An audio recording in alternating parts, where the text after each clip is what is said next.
our last episode, we mentioned several theaters in the greater San Diego area. This week, we're taking a deep dive into those theaters, how they classify themselves, and what that means for the artists operating in those spaces. This week's episode is The Gentlethey's Guide to San Diego Theaters.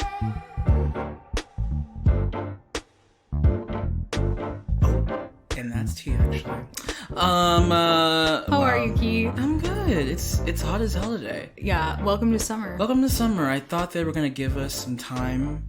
You know, I always feel like June is a time where the heat is starting, but we're not like in that boiling phase like August and July. Well, you know that there's a phrase, June gloom. Yes. Well, where is it? June is busting out all over. Where is she? She was here and she said, "Sorry, honey." She's gone. She's gone. But you know, heat. And you? I'm well. Good. I'm also really hot. Yeah. We can't run the AC when we're recording because we need that good audio quality. So we're sitting here in the heat of this apartment, just kind of looking at each other. I will say that you mentioned that, and made me think about the That's So Raven episode when the cheese gets stuck in the AC. Do you know what I'm talking about? I do. And she has to go up there and eat that cheese, and it's really gross. So, yeah, we're here. We are here. I feel like we're a little bit more drained than we were for the first episode. Listen, but we're still stoked to be here. We are. I mean, I think about it. We've been going today. Yeah, today's been... Well, honestly, we've been going all week. Kian and I are in rehearsal for a Zoom show. And it's just very hard to be in a Zoom show rehearsal room. Yeah.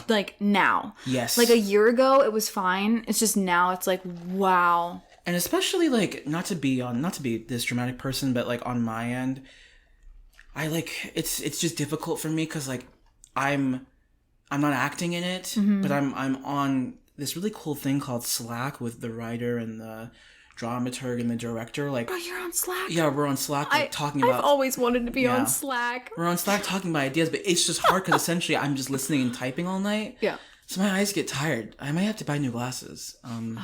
Yeah. It's just a lot of online stuff. It is. Yeah. Yeah, but I have a question for you. Tell me. What is inspiring you as an artist this week? The honest answer? Please. Nothing. That's not true. I'm just okay.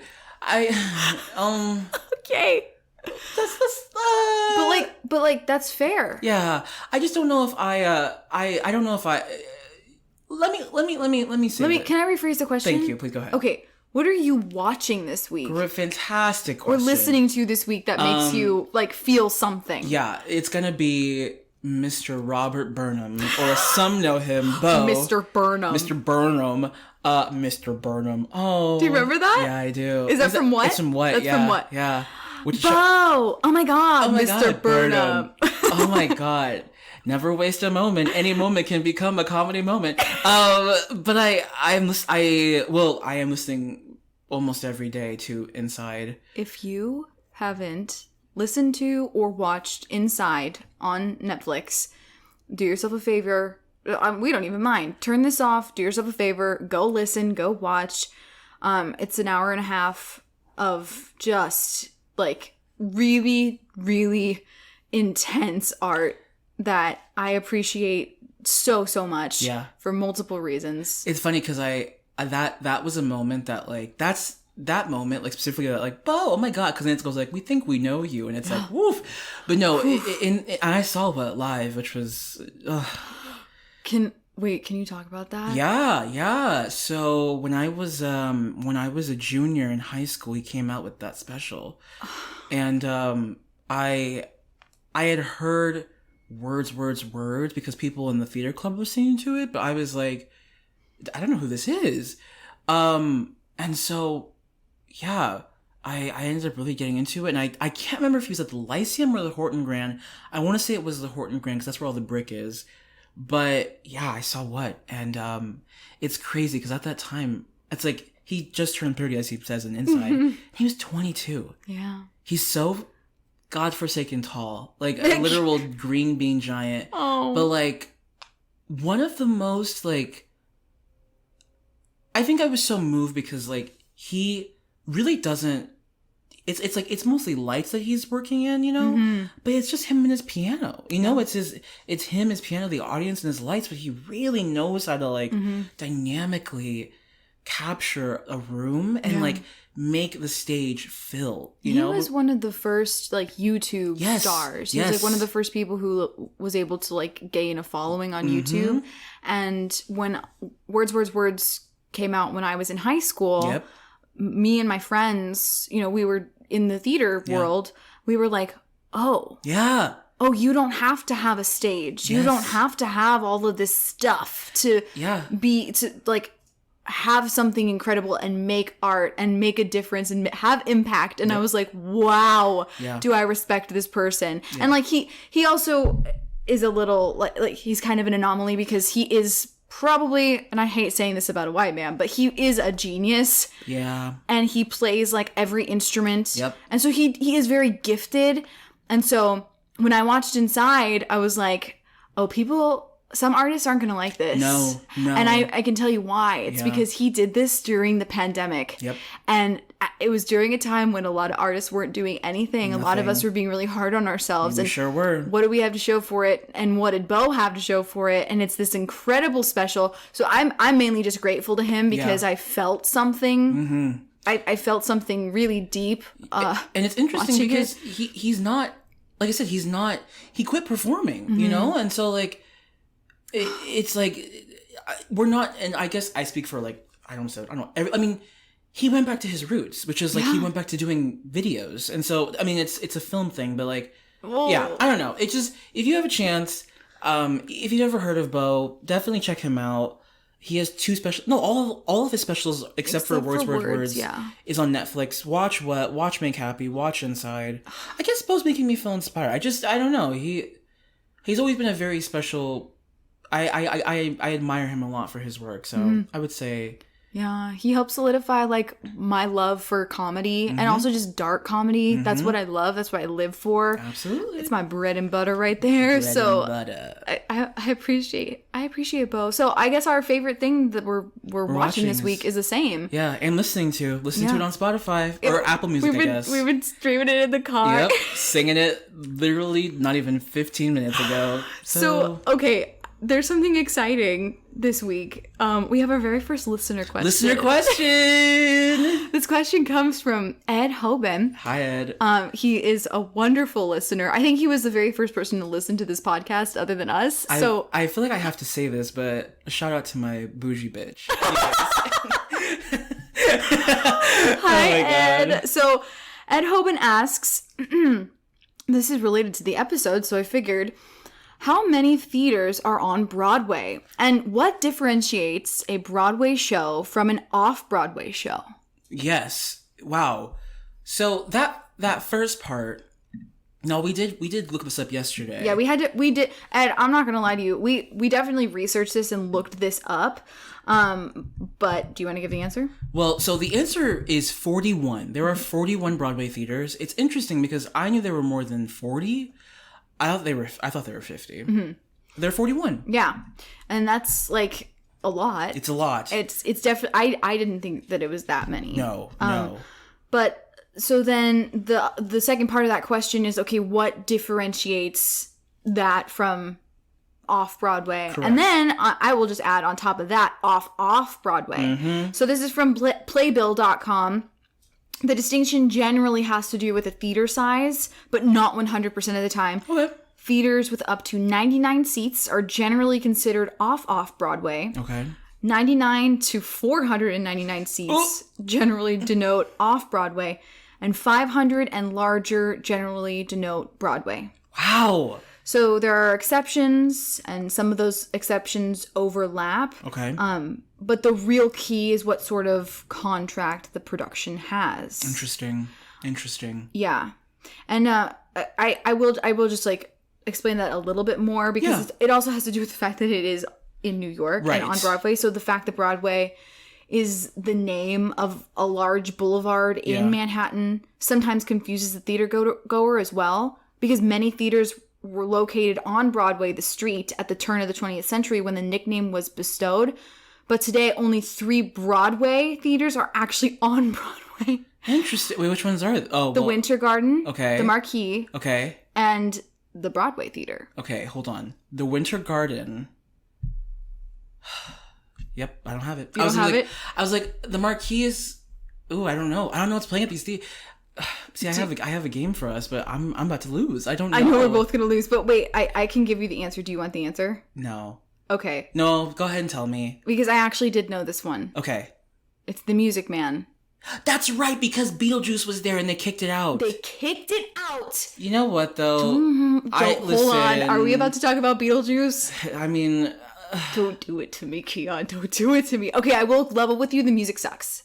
No, I don't hate it. The music sucks. For the most part. Dead Mom's good. You know, I heard that Sophia girl, what's her name, Sophia? She was not nice to But she's really good. Hottie Alex Brightman. Whatever. He's the guy who played Beetlejuice. That's right, the Winter Garden. Okay. And so the show that I saw off-Broadway when I was like, wow, it like transformed my love of theater. I saw Carrie. Wow. The revival. Wow. I saw Carrie the Revival off-Broadway.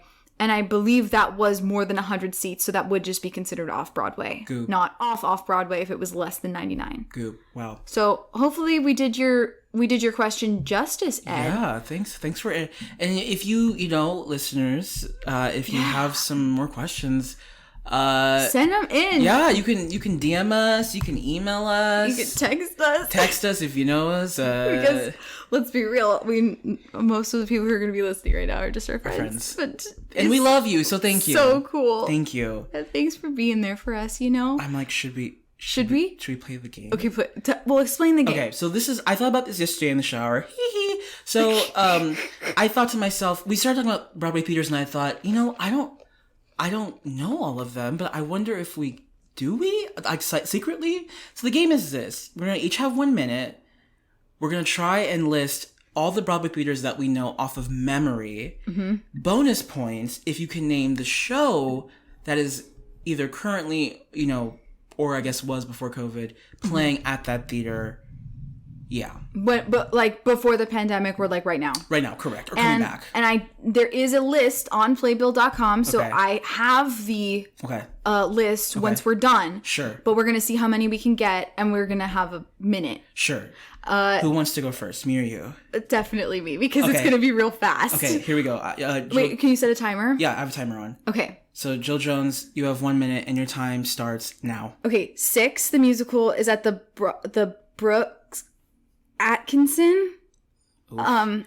Because I love 6. Yeah. The Eugene O'Neill has Book of Mormon. Yes. That's been that way forever. Yes. Gerald Schofield has Come From Away. Correct. The Gershwin has Wicked. Yep. The Lyric Theater. Oh, we just said this. Harry Potter. Yes. Harry Potter. Yes. Richard Rogers is Hamilton. Yep. Oof. The Walter Kerr. Yes. That's Hadestown. Yes. That's Hadestown. Yes. The Winter Garden. I have no idea. You just said it. What? You just said the Winter Garden. I just said it? Yeah. Oh, the Music Man. Yes. Duh. And then the Lyceum. Yeah. What's at the Lyceum? I don't know. What's at the Lyceum. How many is that? You have about like 10. I'm not even counting. Oops. Isn't there You have 5 seconds left. 4, 3. Sondheim. Yes, 2, 1, and okay. Wow. Sondheim Theater. I'm gonna mess up real bad. Okay. Okay, wait, hold on. You have to count because that was bad. I was just trying to be So if somebody wants to just verify how many I got, I would love that. Yeah, I wish I... Was anybody counting? It was probably like 9 or 10. Yeah. Okay. We're gonna count in post. Okay. Is it my turn now? Are you ready? Yeah. Alrighty. And your timer starts now. Okay. The Al Hirschfield has Moulin Rouge. The Ambassador has Chicago. There's the Booth Theater. There's the Schubert Theater, which has To Kill a Mockingbird. The Winter Garden has The Music Man. Music Box has Dear Evan Hansen. The Gerald Shoulder, whatever, it has Come From Away. Gershwin has Wicked. Richard Rogers has Hamilton. The Lyceum has Harry Potter. I think it's like the Lene Pour something has Tina Turner. There's the Ethel Barrymore Theater. There's the Walter Kerr that has Hadestown. Well, you're doing really well. There is the August Wilson, which is gonna have Passover, that had Mean Girls there. What? I'm trying to think by alphabetically. The Marquis Theater. Stephen Sondheim. Companies. I don't know what. I have companies on Broadway. I don't remember which one that's And playing at. Time. Wow. Man, dude, there's a lot. There's so many, I mean, but there's that's 41. a lot. I think you got 14 or 15. Damn, dude. But you were wrong about the Lyceum because I did not know this, but the Sing Street is at the Lyceum. Oh, I didn't even know there was a musical. So okay. let's go through this. Sure. So, we said the three that are actually on the on the street Broadway. So we have the Al Hirschfeld Theater, And that's Moulin Rouge. Moulin Rouge. We have the Ambassador Theater, That's Chicago. American Airlines Theater. I don't even know what's playing there. Birthday Candles. Don't know what that is. I've never heard of that. Don't know. August Wilson Theater. Yeah, that's going to have Passover. Mean Girls is right now. It closed, sadly. Oh, that's Rip. really, Yeah. I think, sad. I mean, this is from June 15th, 2021, so I don't know. Maybe. Yeah, sure. Belasco Theater. Oh, the Belasco! There's a joke about that in Hedwig. Damn it. Okay, sorry. Bernard B. Jacobs. Oh, Theater. yeah. That's got company. That's the one. Okay. Booth Theater. Yep. Has their TBA right now. Yeah. Broadhurst Theater has Broadhurst. Jagged Little Pill. Oof. Jagged Little Pill is the Alanis Morissette. Alanis Morissette. Controversy. Yeah, But anyways. controversy. Broadway Theater, West Side Story. Oh my god, how did I forget? Okay. I was right about this one. This one is like kind of niche, but the Brooks Atkinson Theater That's 6. has 6. Okay. I'm obsessed with 6 for a couple different reasons, but we can go into that at a different time. Beheaded. Sorry. Go ahead. Died. Okay.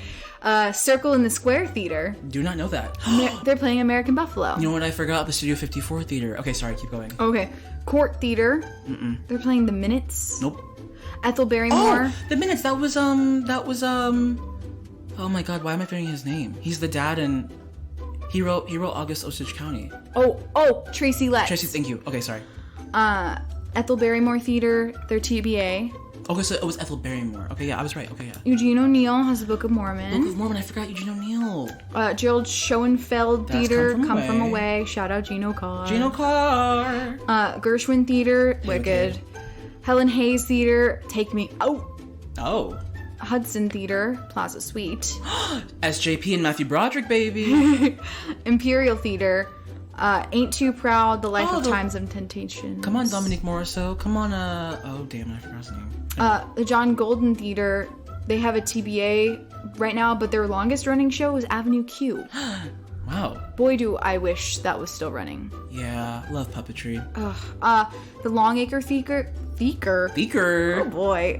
Longacre Theater. Diana. Ugh. I'm sorry. Sorry. Well, but Kian, how could you have seen that? I didn't see it. It was here at the La Jolla Playhouse, but I heard it was terrible. Sorry. We're gonna talk about that. We will. So the Lunt-Fontaine Theater has Tina. Dude, okay, so it was Fontaine. Lord have mercy. The Tina Turner musical. Oh, yeah.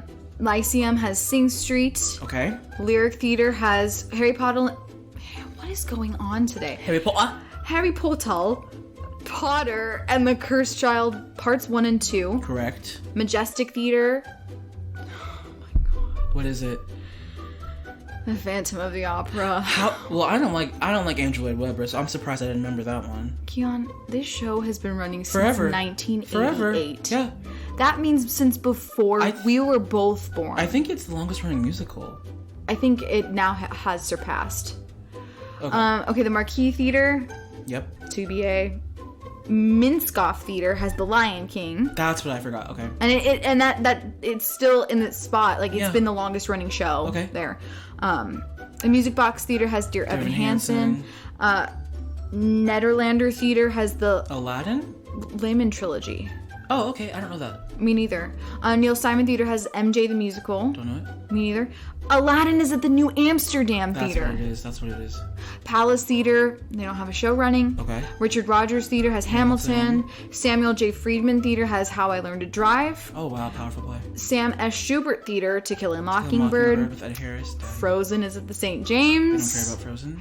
Stephen Sondheim Theater, Mrs. Doubtfire.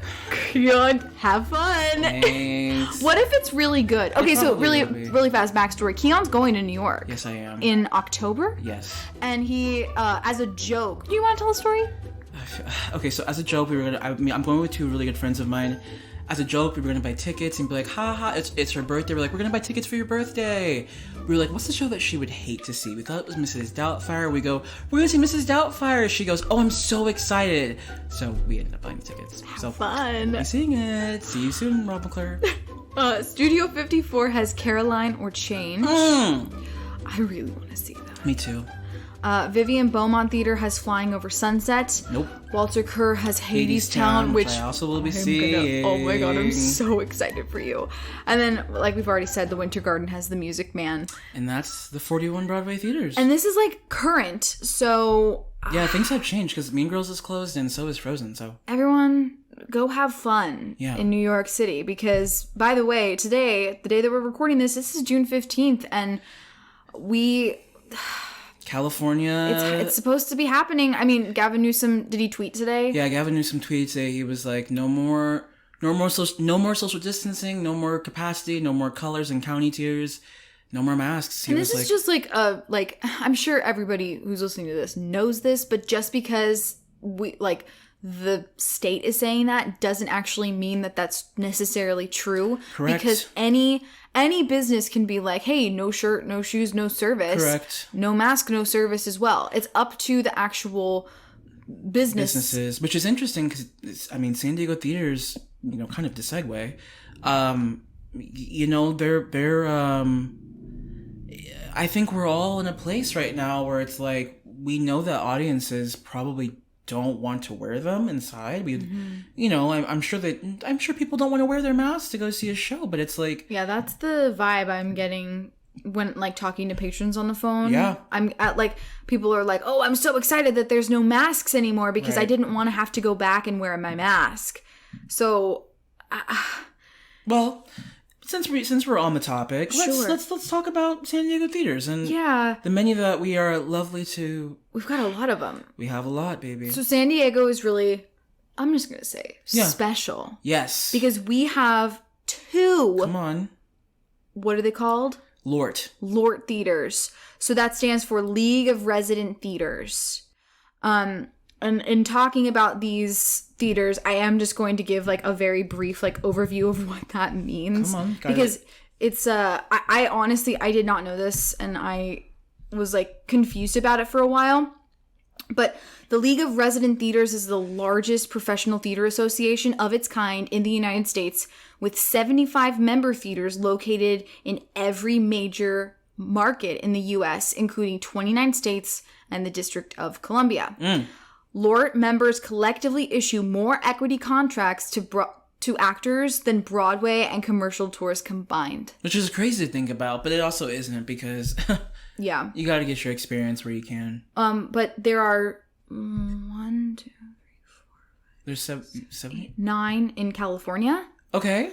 And there are 2 in our San city. Diego, baby. So we're talking about the La Jolla Playhouse and the Old Globe, which are 2 very wonderful theaters. We have deep connections to both of them because, I don't know about you, but I went to go see The Grinch when I was in 4th grade.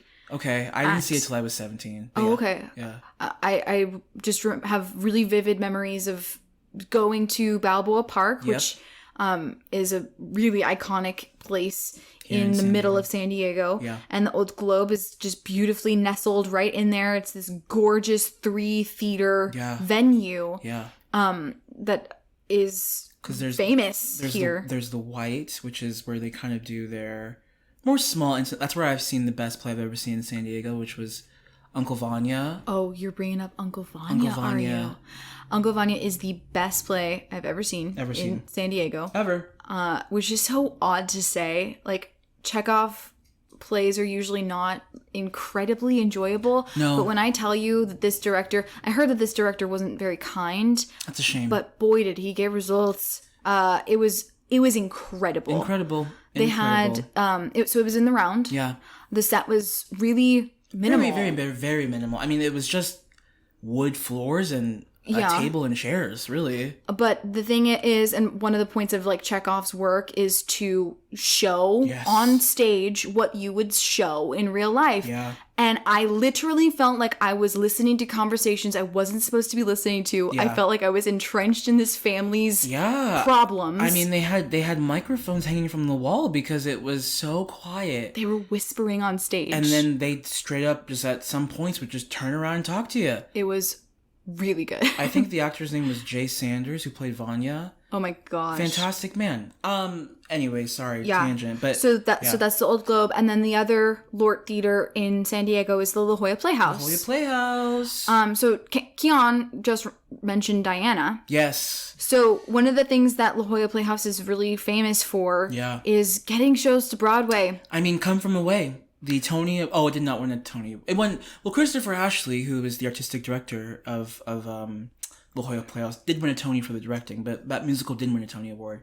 But still, it has homed so many famous shows. I mean, even the Globe, too. Yeah. The Globe, they well, the reference to this episode, the title, but Gentleman's Guide to Love and Murder came from the Old Globe. So, anyways. Yeah. So these theaters specifically, like, it's like their job to get plays to a point where they are good enough to just send to Broadway. Yep. And with them, some San Diego actors, like our professor and mentor, Gino Carr.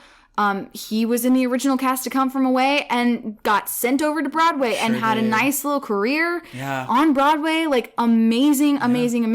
So, like, that is very, very cool. Yeah. I mean, the Playhouse send a lot. Mm-hmm. They really do. But yes, Diana is one of the shows that just came. Yeah. Don't know how to feel about it, but... Yeah, I don't know how to feel about... Well, just... And, like, with The Crown being a big thing right now as well. Yeah. And Diana's story being... Like, I don't know. Like, people really adore her story. Oh, she was a... Yeah. A freaking amazing person. She's an iconic woman. It's just... Also... her life is a tragedy. Yeah, it's a touchy subject, and it's also a little bit exposing of the royal family. So yeah, totally. So like, I'm kind of here for that, Same. But at the same time, like, this woman was suffering. If you're looking at the photos of her on her wedding day, she talked about in interviews the night before she was up all night, just sick to her stomach, vomiting, and just miserable. Yeah. So and it didn't get better; it only got worse. So yeah, but. Anyways, that is like one of the biggest parts of San Diego is like we've got 2 Lort theaters, and there are no other cities on this list who have 2 in their same city. Absolutely. They are literally less than 20 minutes away from each other. Yeah. And you know, they do. You know, the work there isn't always perfect, but who makes perfect work all the time? Like, you know, like there's been some... I loved the squirrels. Oh, this is the hill I will die on. No. That show was... Who wrote that? It was the guy that wrote A Hand to God. Yes. What is his name? Robert something, dude. I don't know. I'm looking it up. Hold on. But I will say, though, that, like, I think the special thing about the Globe and the Playhouse being here in San Diego is the fact that, like, we are... Oh, go ahead. Robert Askins. Thank you. He also wrote Hand to God. Like I said, I really like dark comedy. I like weird comedy, and boy, he did a good job. Sorry, that's all. Hey, it's okay. This is the hill I will die on. You will. But it's great because I think I can't talk. I think something that's wonderful that's happening in San Diego, specifically, like, which we'll get to, and some of the more, like, smaller theaters like Signet and Diversionary and the Rep and stuff, is that, you know, the Globe and the Playhouse, like Jill was saying, they really do try to be a tryout theater for these new works, which, you know, most times either go to have immense success and win big awards, but still, like, they go on to be these Broadway mega hits, you know what I'm saying? Mm-hmm. Like, I mean, Into the Woods was at the Globe, you know? Like, it's crazy. Like, so to have these two theaters is like, I don't know. It's like, I think to myself, I've seen so many things that I know I would not have been able to afford. Well, I mean, shout out to free tickets, but hey, yeah, that accessible is theater. I do have to say, like, there are ways to see theater for free. Yes. And like when we start to open up, it's our goal to get that kind of information out to people. So like when we were in college, we were very lucky to have professors be like, hey, if you get on this waiting list, you can go and see the show for $20 or whatever. So like there are ways to not spend gobs and gobs of money on these shows, because usually the price point for, you know, the Globe and La Jolla Playhouse, I mean, it starts at $100. Yeah, we're talking like $100 starting. They're Broadway prices. But I will say this tip for anybody out there who, you know, once, if you're going to come visit San Diego or you're from San Diego or whatever, tip for you, always go to the website, look for the opening date, like look for specifically for the opening night of the show. But specifically, just if you really want to see a show, show up to the theater and ask the box office about either standby or if you're a student, if they have student tickets. Because that is, at least for myself, that is how I saw so many things in life. Because I either got a student price or I got a standby. And the Globe and the Playhouse are really good about doing that. And there are a lot of these theaters are part of the 20 under 30 clubs. Or they just have a under 30 price, which is a little bit more affordable. Because let's face it, this theater is being made for the old whites, man. The old, more well-off and well-to-do white people that retire in San Diego. Yes. So don't be afraid. Don't think that because these theaters are, you know, the big boys or whatever, the big leagues, that you can't get in there, because you can. You can. Yeah. You also can.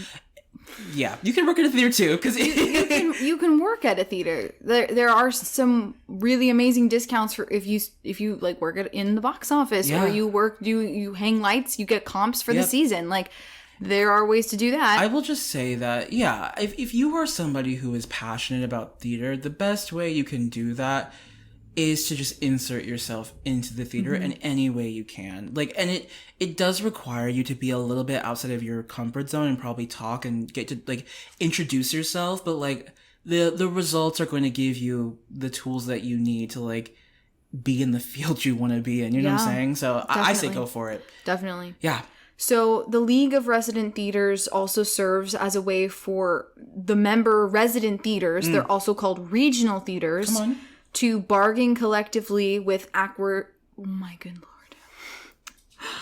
I'm gonna start over. Listen, it's not, we're imperfect people. Okay, I yelled. I don't know if it's because I had a second cup of coffee. That might be it. Maybe that's what it is. It's also been a long day and it's hot.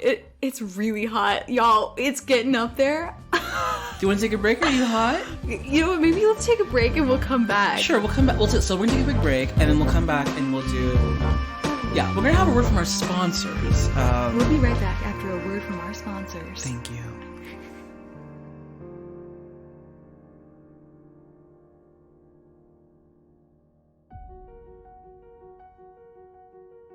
This podcast is sponsored by coffee.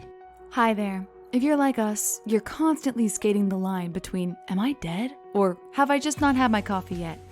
I know what you're thinking. Oh, but it's so easy to just mobile order from Starbucks when I'm already late for work. And if I stop at my local mom and pop shop, they only have meter parking and I don't keep change in my car. But let me ask you this. Are you really willing to spend $5 on a cup of coffee that's 90% sugar and made from beans that were flash frozen 6 months ago? Drop the act. Stop drinking crappy coffee and go to your local artisanal coffee shop so you can be like young Michael Yagubian from the extremely underrated 2007 Disney film Meet the Robinsons and say,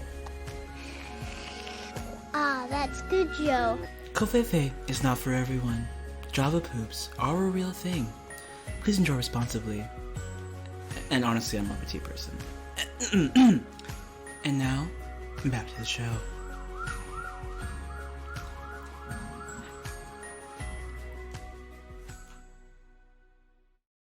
How'd you know?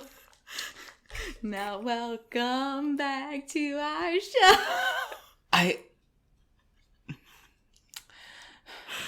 Welcome back. my god. I just got roasted. I couldn't even think.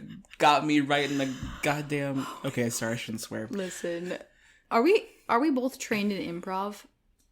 Then why does this show suck so much? I'm literally gooped. I wish I was trained in improv. I'm pretty good at improv, but well, that's another story. I'm okay at it. Oh, me and a certain friend of ours, mutual friend, he and I can literally improv for hours. Mm-hmm. We sometimes do. Mm-hmm. Yeah, just like write a freaking entire play with just an improv and then record it with just your improv. It'll be famous. Oh my god. Wait, are you really? Get out. No, I'm saying we should do that. Oh, we should do that. Yeah. Okay.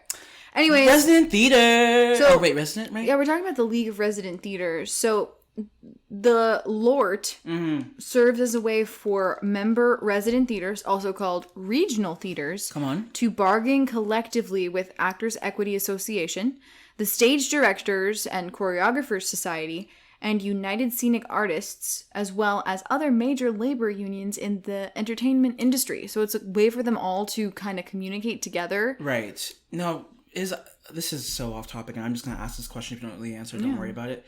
Is IATSE in there somewhere? That's a really good question. If it's not, don't worry about it right now, but like...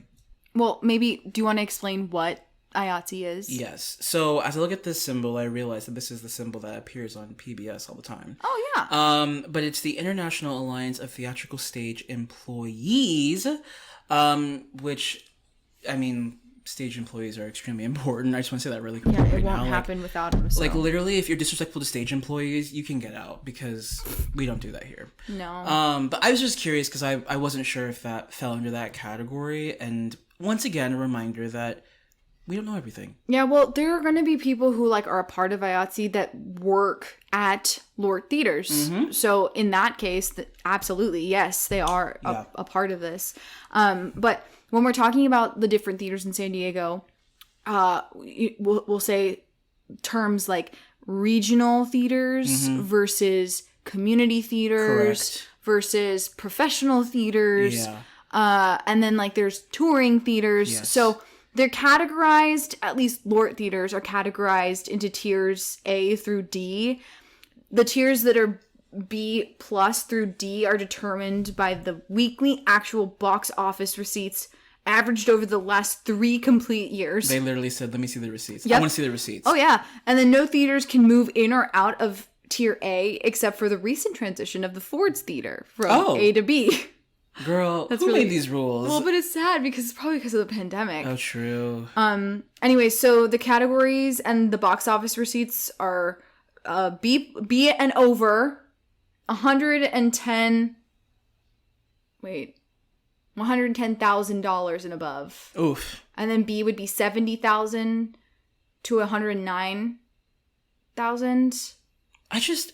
And then like a C theater would be like $45,000 to $69,000, and then a D would be $45,000 and below. That's us, Patchwork. It is. Yes, Patrick is gonna be it. Sorry. And then, like, for some purposes, like, the C category can be split into, like, C1 and C2 based on seating capacity. So, there's 75 of these very, very large theaters, and our whole point about bringing up LORT theaters is to say, we've got 2 in the same city, and I think that that's what makes San Diego kind of special. Yeah, it's true. Yeah. But we also have a lot of smaller places, like places that we work at, like Signet. Yeah, so, like...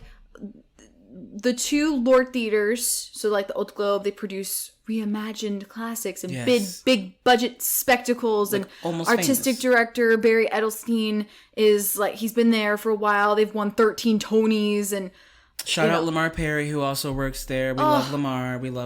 Yes, we do. And Kian is so sweet. When you did your amazing performance over Zoom. Yeah.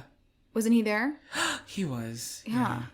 Lamar's a gem. He's so smart. One of the most, Kian did a Zoom, like, night of joy. Yeah. And for Signet, and it was really, really great. For Black History Month, it was wonderful. Yeah. And then La Jolla Playhouse, they developed the new work with hopes of sending those shows to Broadway. They have 2 Tonys. Artistic director Chris Ashley. Christopher Ashley, honey. And then I would say like the next like the biggest theaters in terms of money is going to be those Broadway touring venues. Yes. So let's talk about them. What's the one that you've been to? I haven't been to any of these. Oh, okay. So I have been. Well, the one that I go to most frequently is the San Diego Civic Theater. Yeah, I've never been there. Wow. Oof. I mean, like, so Hamilton toured through Correct. there, and I mean everything. I saw Cabaret there. I saw Hedwig there. I saw Matilda, which sucked. I've wait, seen. why did it suck? Why did Matilda suck? Bruh, It's Matilda. Listen, first of all, baby, those accents so rough. It was like a bunch of like the what's his name, Dick Van Dyke and like Mary Poppins, where like he's doing the bad Cockney. Imagine that times 40 actors. Oof. I can't. Anyways, no, the Civic that's where like basically I look at the Civic like. If you can't afford to go to New York and go to Broadway, you wait for the big show to come to the Civic. Like, I saw Book of Mormon there, too. Okay. Yeah. Really bad sound system, though. Interesting. The Civic's job is to just house these big touring companies that come through. And, I mean, they do more things. Like, they do, like, you get the big theater shows, but then you also get, like, the ballets sometimes go there. Oh, okay. Or, like, every once in a while, you have a concert there, which I don't know why, because... Ooh. I just think it's, like I said... Is the sound system just, like, old? It's old. And I mean, like, every time you go there, you can guarantee that at some point, someone's going to be singing, and you're going to hear... And it's like, oh no, like, the reverb. It's like, oh... But it's fine. It's really... It's huge. Okay. Yeah. And you know, I take it back. I have been to 2 of these. Okay. So the next one would be the Horton Grand. Oh, love the Horton Grand. Which you have experience I with. have worked at. Haunted. I just came up with an idea for a new episode. It is. Haunted theaters. Yep. Because it's every single one of them, baby. Dude. You can't have that much chaotic energy in one place and expect it to not be haunted. The Horton Grand also is literally deceptive because the weird thing about it is the way that it was built is it was built, and so at the time the land was not fully it was not built on flat land. So what? Half of that theater, there's a dip. You have to be careful because you're going and then there's a dip because the land is literally like boop. So people often fall because it's like that dip is it's just like so out of nowhere. But anyways, yeah. It's nestled, so it's in the heart of downtown, like very close to the gas lamp. Yep. I mean, right by Petco Park. Yeah. And so my dad was a firefighter for 30 years. Shout out Ed. Go Ed. And he has stories of when he used to work at Station 1, which is downtown. Yeah. And the Horton Grand is nestled in between these crazy old hotels. Oh, baby. And like he said that going into those buildings is a trip. It's like stepping back in time. Oh, it is. I mean, because I worked there, and the hotel is next door, and it's just like, you really do feel like you're like, oh, this is like 1780 or something. This is like New Orleans Haunted Mansion vibes. But yeah, the Horton Grand is great. Also, again, not a space that can house, you can't get too crazy on that stage. You gotta keep it simple. You know what? Bo was definitely not that one. He was at the Lyceum. That's definitely where he was at. Anyways. Okay. I saw Joseph in the Amazing Technicolor Dreamcoat there, and I also talk about boring. I don't like Andrew Lloyd Webber. I don't like Andrew Lloyd Webber, and I know people have like their things with him, but in terms of musicals, how many times can you redo the exact same shit? I'm sorry, but when you write Cats, you're off the list for me. Get out. Just ugh. Sorry. Anyways. And then I saw First Date there because and I was there. I was working there. And now San Diego Musical Theater has a home there. Yeah, which they used to be I thought they were at the Observatory in North Park. Because I worked there. Oh, they've moved 3 times. They've moved a few times. Because they were there, and then they were at the Spreckels, and now they're at Horton Grand. And that brings us to our last show. Come on. Our last venue, which is the Spreckels. I have seen some amazing... That place is where I saw Latrice Royale and Shea Coulee outside smoking a cig. Wow. And it was life-changing. Anyways. Yeah, the Spreckels is definitely haunted. Oof. I performed there as a kid. It just reminds me... Have you ever seen Whatever Happened to Baby Jane? No. Okay, never mind. What? There's just an opening scene when like she's put like they're children and she's performing on this like really creepy stage, and I just think about the Spreckels when it's just yeah. But like I need to stress for the people who don't live in San Diego or who have never been there, like every theater we list, if you get a chance, you should always go experience Definitely, it just to experience yeah. it, because the Spreckels is very beautiful. No, true. It's old. It's a very so old beautiful. building, and even the Civic and the Horton Grand, like there is there's something about the energy of those rooms when performing starts happening that they really are so magical. I mean, like the Civic, despite the fact that the sound can be shaky, boy, man, they got a lighting system in there that rocks. Yeah, that rocks. So, yeah, we just got a note from our producer saying to stop bad mouthing cats, and I just want to say, never. I won't stop. Taste. Never. Angelical cats, angelical, jellicle. What's the one that... Okay, I will not like. Quick. Okay, literally count it 30 seconds. Somebody time it 30 seconds. Okay. The only thing I like about cats... Is the 30 seconds going to start? Never mind. Anyways, it's just that one song about Mr. Mistopheles... Baby, that is the hit. Yep. That's the hit. Okay, all right, that's it. That one's good. And I'm moving on. Whatever. I'm moving on. It is what it is. Okay. Next up, we got our regional theaters, which I know we just talked about. See, this is where I'm still a little confused in terms of like what LORT actually means. So like a resident theater versus a regional theater, they're like the same, but they're also different. So how it was classifying in terms of like being a certified LORT theaters, these are not, but they're still considered regional theaters, as in like they're professional, larger theaters in San Diego. And I want to stress that if you're a theater scholar out there who's listening to this, give us a call. Oh yeah, absolutely. Please feel free to correct us and all that stuff. Cool. So the first one is Lambs. Wow, how did I forget about Lambs? Yeah. Dude. Lambs is on Coronado Island. You know, I've never really been to Lambs. Yeah, I'm gonna be really honest. I'm just gonna be honest. Can I be honest with you? Yeah. Can I be honest and open and like open up your spirit? Really feel it. Me and my friend went to go see a show at Lambs. I had like just like graduated high school. We went and we're like, oh wow, we're gonna go see a theater, and night at the theater. And we watched the first act and then we left. It was so boring. Oh man. And so just safe. Yeah. Lambs is definitely for the kids and the grandpas and grandpas, you know. Yeah. And like I don't feel proud of it. Yeah. But I do want to be honest and say like I walked out of a show at Lambs. I will say this, tying into Horton Grand actually, the team, the head of that theater, Robert and Deborah Smith, were in a production of Who's Afraid of Virginia Woolf at the Horton Grand. At the time, me and my friend thought it was at Lambs, so we drove all the way to Lambs, thought it was there, sped back, and made it to the Horton Grand time. Anyways. Wow. Yeah. But Lambs is they have a great space. I will say that much. Great space. Yeah. And it's cool. I mean, it's like very, so it's on Coronado Island, which you have to literally cross the Coronado Bridge in order to get to Coronado.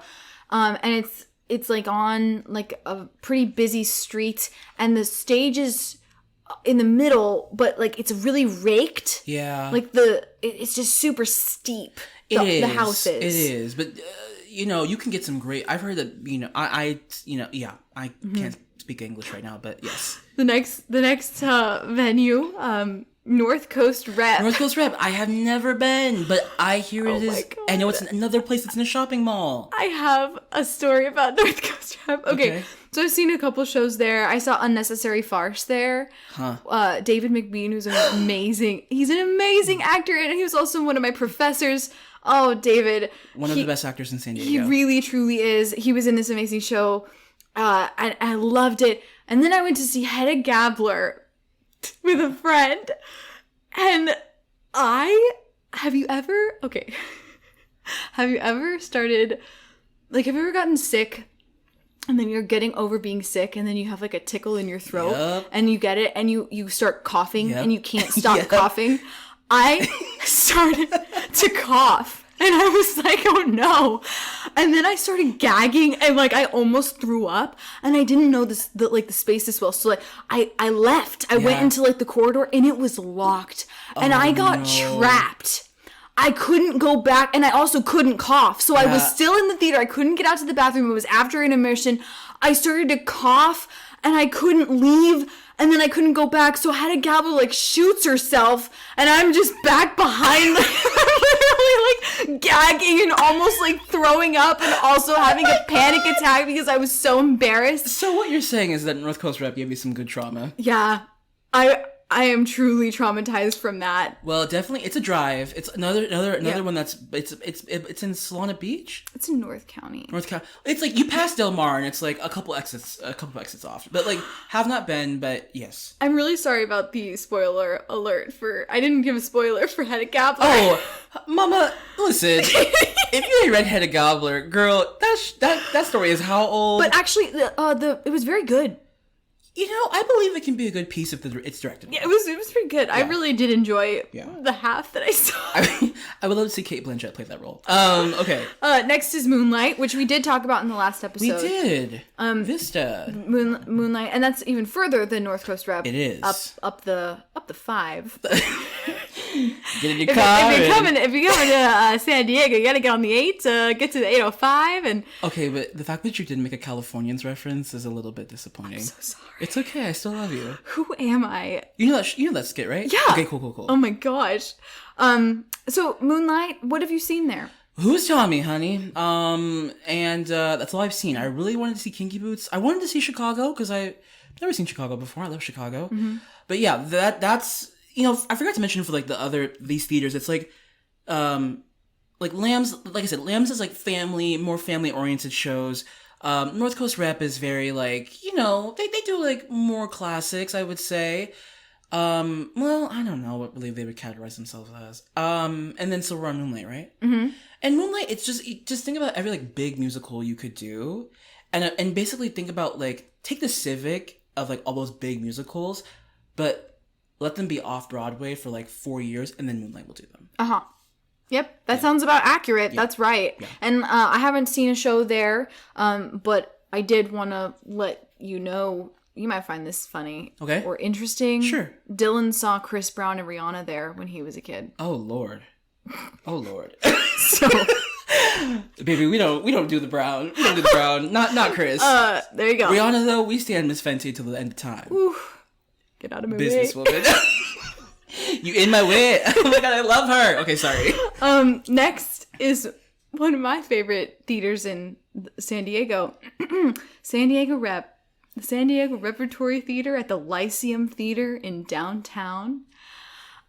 Yeah, if you could see our faces right now. The goop. We are just beaming at the thought of possibly going back. Seen a lot of shows at the Rep. Yeah, same. One thing I will say about the San Diego Rep that I truly do appreciate is they make it easy for young people to get into see their shows. Howdy, they said if you want to see a show, you better get your booty down here. Yeah. You can see a show there like for free or next to nothing if you are a young person, which is really amazing. And I will say, I'm sorry, did I cut you off? No, not at all. I will say that the Rep is also very good. They are good about doing those off-Broadway plays that that you may not be able, I think other theaters probably wouldn't do. They do have 2 stages also there. I will say, one of my favorite shows was done there. What show? It was a Judy Garland show. End of the Rainbow. End of the Rainbow. With Eileen Bowman. That show was fantastic. I mean, Eileen Bowman. She was born to play that role. Another actress in San Diego who is phenomenal. But, yeah, she's really good. Yeah. And, she played Judy Garland really well. And that show is just, very, nicely written. It is. It's a good play. So Sam Woodhouse is the artistic director, and then Patrice Amon is the she heads Amigos del Rep. And you know what? I will say the Rep is, I'm going to be bold about it, the Rep is probably the only theater in San Diego that will actually not true because they're starting to come up, but anyways, what I was going to say was the Rep is one of the actual few theaters in this town who actually believes and produces Latinx work. Just going to say that. That being said, they include Hershey Felder in every single one of their seasons. Hershey Felder is a seasoned veteran of performing. Concert pianist who also plays the roles of whatever like composer so Beethoven, whose music he's playing. Yeah. So like if he's doing a Beethoven concert, he'll play Beethoven. Yeah. And so a lot of people who are over the age of 65 are really into his work. Yeah. But, and not to at anybody, but that's just the way it is. Yep. That's the way love is. And I also can't speak too harshly about it because I haven't sat through a full Hershey Felder show. I've only watched a few like partials on Zoom. Sure. Yeah. Have you? No. Okay. No. It's also very expensive. I like will say, those ones are the ones that you really can't get good deals on. True. And because those shows fund.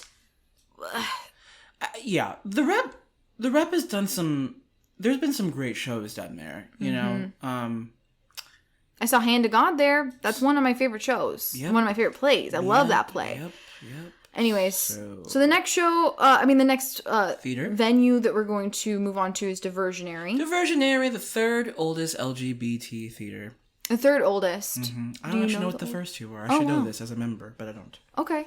You want to talk a little bit about Diversionary since you're a part of that theater, or you've done work there? I have. I forgot. Yeah, we should probably mention that we've worked at some of these theaters. Diversionary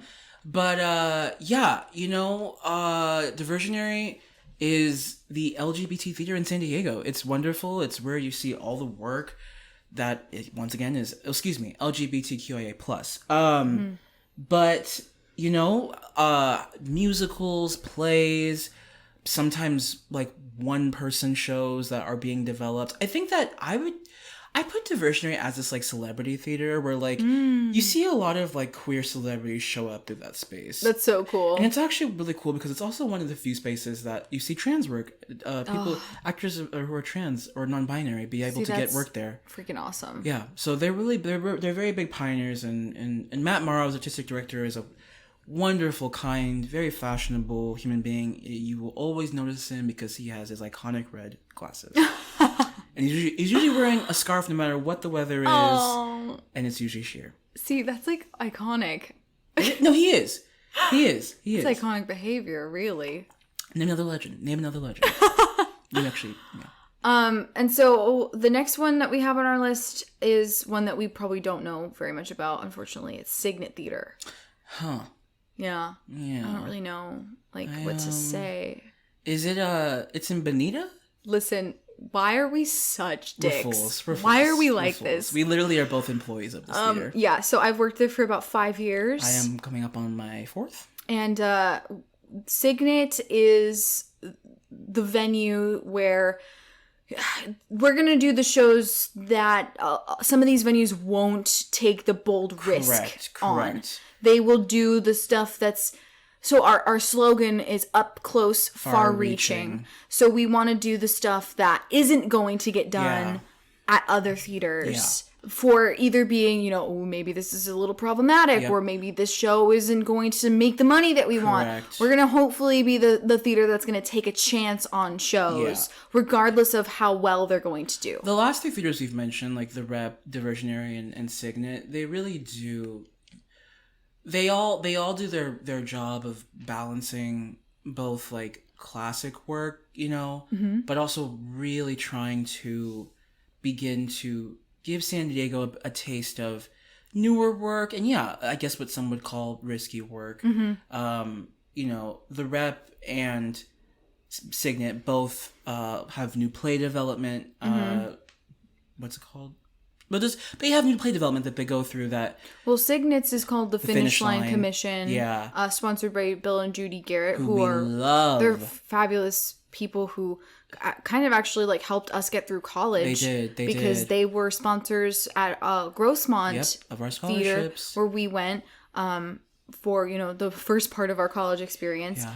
And they're really, really amazing people. So Signet does try to do, the the daring work. It's like Signet's like you can come and you may see a Sondheim show, and then Yeah. you'll come see a Taylor Mac show, and you may not like Taylor Mac. So like I think in the same season we did Little Night Music. We did and Little then Night we Music, did and then we did Shock-Headed Shock-Headed Peter. Peter, which is one of my favorite shows I've ever seen in San Diego. That is my favorite show that Signet's ever done. Tea. Like that's my favorite. It was amazing. Yeah.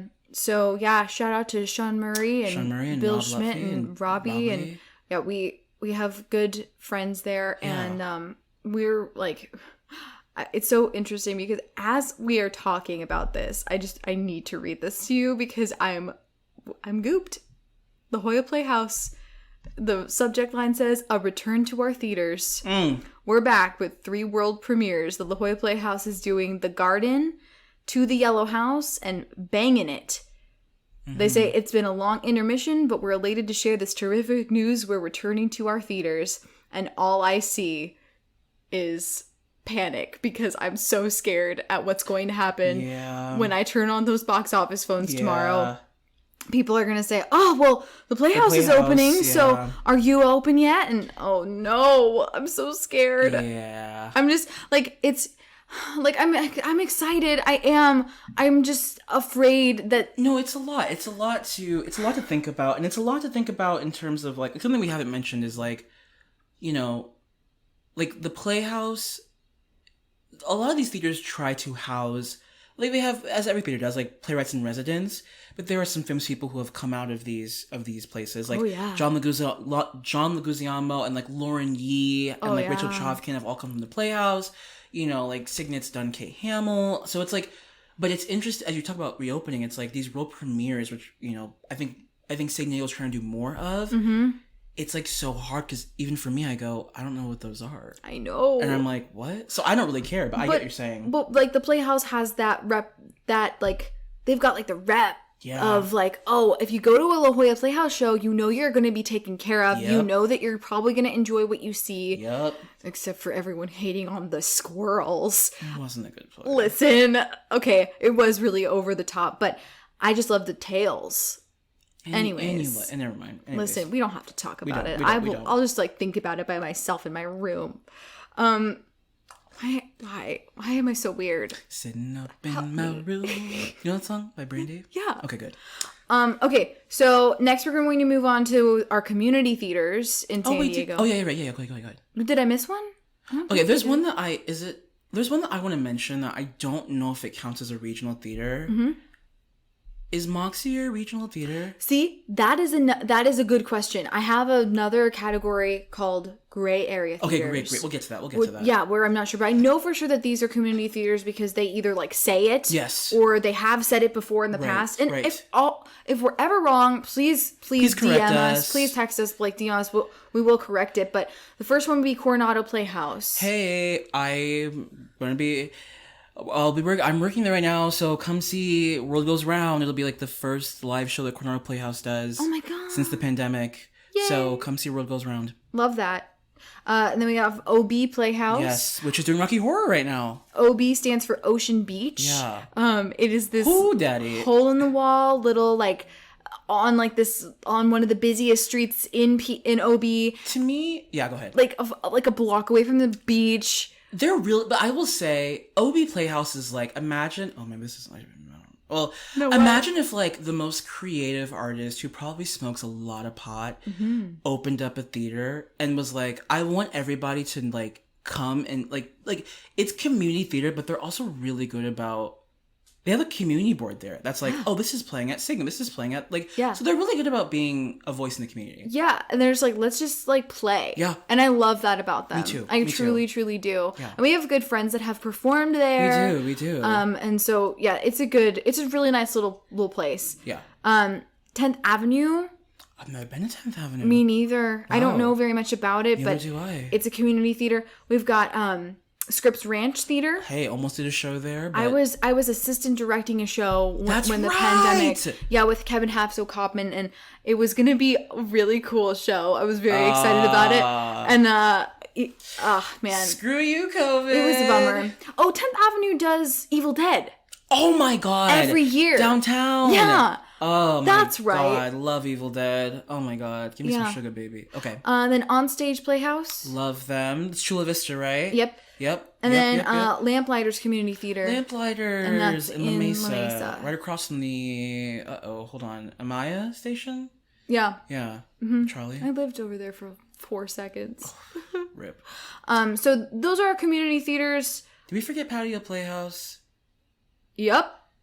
Patio Playhouse. We're so sorry, Yes, girl. we did. Patio Playhouse. See, it's hard. It is. There's so many. You have to understand that, like, we're doing our best here, but once again, we're not experts. But like, there's so many, and that's like, San Diego is a very, like, fueling, growing, rich art community. I will say that right now. It is. It really, really is. Yeah. There's a lot you can see here. And then, so to get into like the gray area theaters, this is what we mean when we're like, okay, so the community theaters sometimes can't pay their actors. Yes. They'll pay their directors Yeah. sometimes, and like their choreographers. I got paid for being an assistant director. It was in the budget. At Scripps? Yeah. Wow. So, but these gray area theaters, I know that they pay some of their artists. So the first one is Trinity. Yes. Trinity Theater. Sean Boyd, Candace Crystal. Hi, Candace. Yeah, she directed in Alameda Fest. She did. So that's one of them. Moxie. Moxie is, okay, so Moxie is really important because Moxie is a completely, like, for women, by women, like, theater. Like, they create, they are a woman-led organization. They make theater that is, like, playwrights, always women. Like, it's like, it is just, like, advocacy for the ladies, and we love that. Yeah. Or, excuse me, advocacy for female-identifying individuals. We love it. It's really, really wonderful. And they're in the university area, which is where we went to our second college situation. And it was actually the old Signet Theater space. It was. And as well, like, another great thing is, like, Moxie does a great festival called the 72-Hour Play Festival. No. I actually don't remember the name. But Moxie's really good about working with colleges around San Diego to make sure that, like, young voices are being heard. Yeah. So, yeah. That's so cool. Yeah. And then the next, like, gray area, can't really tell if it's, like, professional, can't really tell if it's community, New Village Arts. Yes. And that's in Carlsbad. Carlsbad. Have never been, sadly, because Carlsbad is a drive. And I'm a homosexual, and I don't own a car. I do have a license, but I don't own a car. What? So I can't drive there. But yeah. Oh my gosh. Do you want to talk about college theaters? Yeah, why not? Why not? I just think it's so interesting. Yeah. That, like, so we have this really rich theater community, and most of the people in San Diego who, like, are acting did go to schools around, like, San Diego. So the Old Globe has an MFA program, and they're partnered with USD. Yeah. And I saw... Which USD stands for University of San Diego. We saw... Did you see Our Town? No, but oh god, I wish. I saw Stupid Fucking Bird. Sorry, language. But yes. So, Jessica Prudencio... Icon. Name another legend. Okay, moving on. She directed Our Town for this MFA program. It was wonderful. It was just... The set was really minimal. It was awesome. And they did it on the campus. Yeah. It was great. And then we also saw Stupid Fucking Bird. And that was, like, in a weird, closet. It was so weird. It was basically, like, a literal, like, Like, it was like a room. Yeah. But they made it work. They are churning out classical actors. Oh, honey. And a lot of those MFA grads, while they're students, will be actors at the Old Globe. Which is so cool. Really cool. So cool. And then UCSD's MFA program partners with La Jolla Playhouse, which is really cool. Yeah. And then obviously we have SDSU. SDSU, Skull and Dagger, Dramatic Society. Yeah, that was our club. Yeah. So we will probably do an episode about college theater life, because anybody who's thinking about going to school for theater should know some things. Absolutely. And know that, like San Diego's probably different than, like, totally. You know, we have some privilege here. Can't lie. Oh, yeah. But I mean, Skull and Dagger taught me a lot. It did. Because, I mean, you obviously have, like, the theater program at SDSU, which is what we were a part of. But then we also had our club where we took everything into our own hands. The club had a technical director. The club had a president. We had student directors, student builders. We learned how to self-produce as students. We learned how to do what, of course, not on the same grand scale, but we learned how to do what these theaters do on a smaller scale. So it's a good experience to have. You know what I'm saying? Like, and it's only growing. Mm-hmm. And so by the time you were done, you had graduated SDSU, you had directed a full-length play that was live. Yeah, the last live show before COVID happened. You directed a play, and then I assistant directed a play where those roles really weren't available to us for the main stage, quote unquote, productions. So like it was really a great experience to be able to like just direct. True. And then Grossmont has one of the best community college theaters. I don't think I've ever been to a different community college theater. I did go to Southwestern, and it was really good. Oh, great. I know Cuyamaca doesn't have one. No, they don't. But they got a beautiful stage. Oh my god, why am I blanking on one of the schools I went to that did a show? Ah, god. Point Loma has a great one. Oh, Point Loma Nazarene. Well, don't they have a program? Yes, is it Salmon? Meg DeBoard runs it. We love Meg DeBoard. Oh, shout out Meg DeBoard. Yeah. God, I can't remember what the other community colleges. Yeah. Anyways. And then we also have like new theater companies that have come out of the pandemic. Sure. That like, that we're doing and that our friends are doing. So we've got Turnkey Theater Company. Katie Turner, Dr. Katie Turner. And Jerrianne Wade, who we love. Yeah, they started Turnkey, and as far as I know, it's mainly at home and virtual theater. And it's really cool because they send you these great boxes, which really allows you to be interactive with, and I mean, come on now. Yeah. You're basically getting a free board game. Not free, but anyways. Another theater company that came out was Theater Z. Yes! I think that's a take on Gen Z. Yeah. So they haven't, I don't think they've done anything quite yet, but I think it's coming up though. Yeah. Yeah, they got work coming up. Definitely check them out. You can go to www.theaterz.com. And on Instagram. And then us Patchwork. Honey, Patchwork. Wow. Here we are. And it's funny to like think about where we fall into on the scale of these things. Yeah. I mean, when you have an indecisive person like me, like who's quote unquote in charge, it's, at the helm. At the helm of it all. But I love it.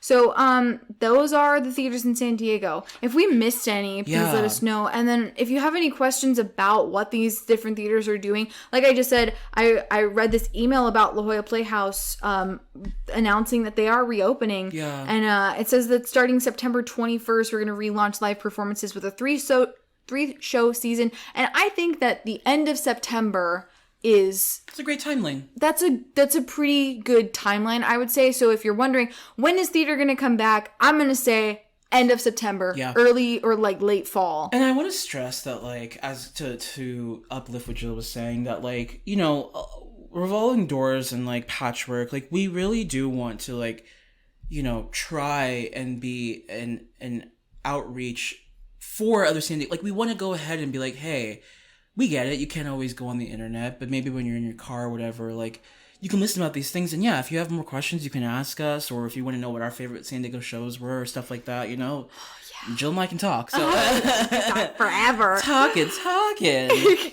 And I think that's gonna do it for us. So we have to do our closeout, which is what is your favorite TikTok this week? Oh my god. Wait a minute. Hold on. I have it. We're gonna just... Do we have the same one? I think we have the same one. All right. We have the same one. Now listen, everyone, okay? I don't want to hear it, all right? This is a joke. Everybody, please. It's a joke, but here you go. Always in the sun, but no one's sun is ever in me. Anyways. And now she does a dance. You have to understand that the dance that she does, it's just everything. You know everything what I'm saying? about the sunglasses. She's laying down on a towel. She's tanning. She's just like, she got her little crystal around her neck. This girl is the energy of the summer. And like what she says, it doesn't matter. I'm talking about, it's just this content. Yeah. She really did that. So... She really sat there and she said, here you go. Yeah. Here's this gold. She said, I woke up today, I'm going to become an icon. And she did. She damn well did. Oh, man. All right. Well, you want to say goodbye? Sure. So, as always, if you want to, stay in touch with us, you can follow us on the gram. Do people still say that? Yeah, they totally say that. Good. I don't know. I'm getting to that age where I'm like, am I out of touch? But yeah, we're on Instagram at Patrick Theater Co. You can go to our website, which is www.patricktheaterco.com. You can always email us. And thanks for your support. As always, if you have friends, you have other podcast lovers, share it around. Give us feedback if you feel like we need it. It's okay. We're not sensitive. Not at all. We don't cry ever. I don't. But yeah, thanks for listening, and we'll see you next time. Happy summer. Bye.